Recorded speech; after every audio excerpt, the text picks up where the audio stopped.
Welcome back, coin enthusiasts and treasure hunters.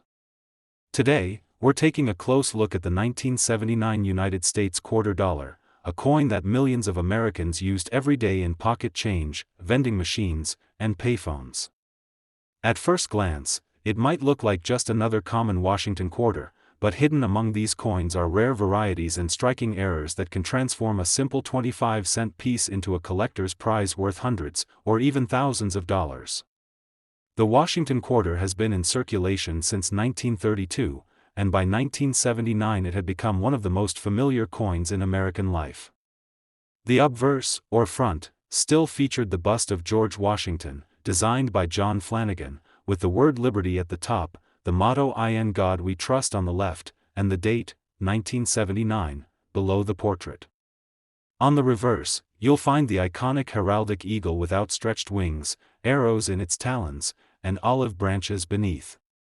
This design was a symbol of American strength and peace during the Cold War years. By 1979, the composition of the quarter had already changed.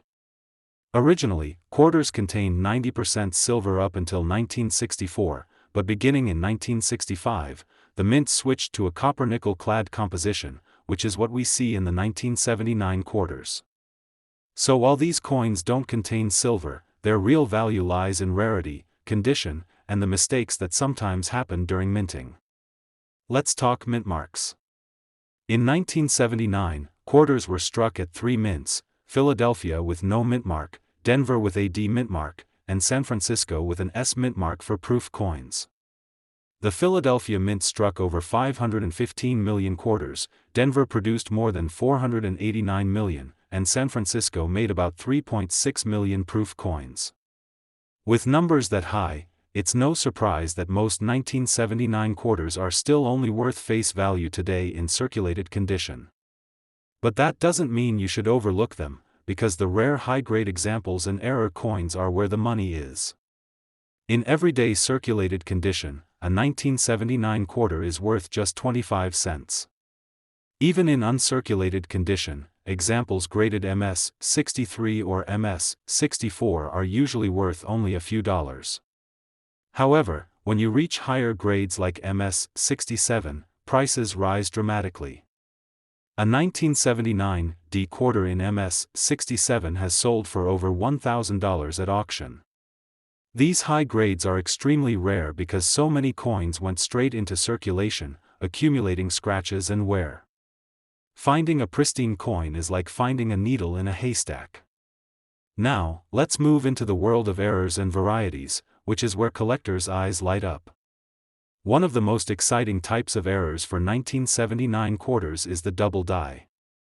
This happens when the coin's design is accidentally impressed more than once during the hubbing process, creating visible doubling on the date, the word Liberty, or "In God We Trust." If you find a strong double die, you could be looking at a coin worth hundreds of dollars, depending on condition. Another highly collectible error is the off-center strike. This occurs when the blank planchet is not properly aligned in the press, causing the design to appear off-center. The more dramatic the off-center, the more valuable the coin. If you can still see the full date while the strike is off, collectors will pay a premium, sometimes several $100s for a dramatic off-center 1979 quarter.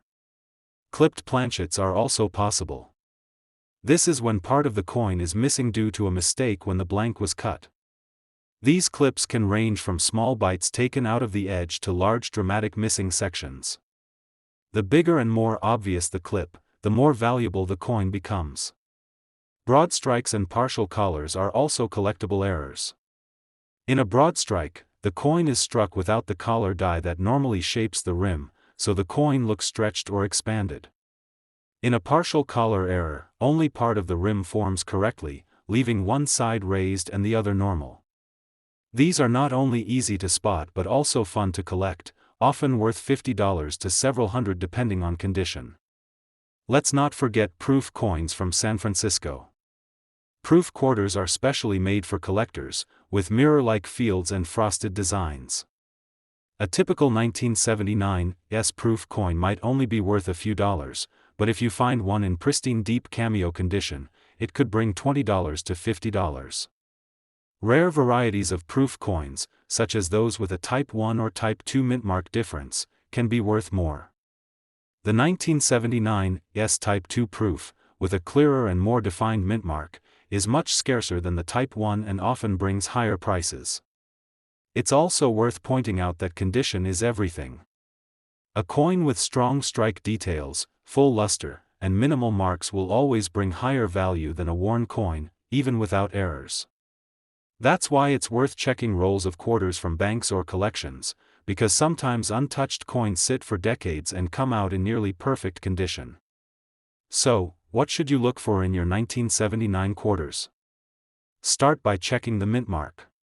Philadelphia and Denver are the most common, but look for high grades. Then examine the coin under magnification for doubling, off-center strikes, clips, or other unusual features.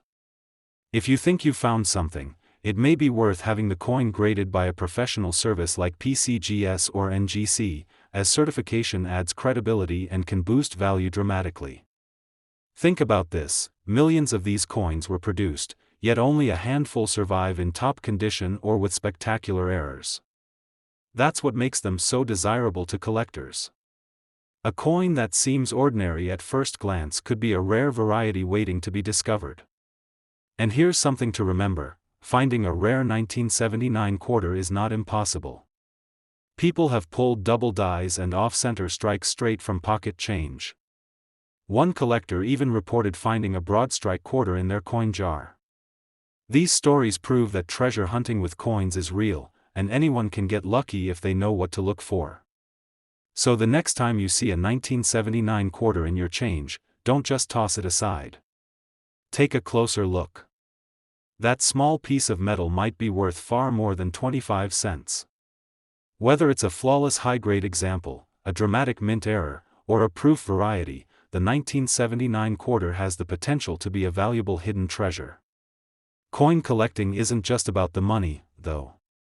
It's about the history, the thrill of discovery, and the joy of holding a piece of the past in your hands. Every coin tells a story, and the 1979 quarter is no different.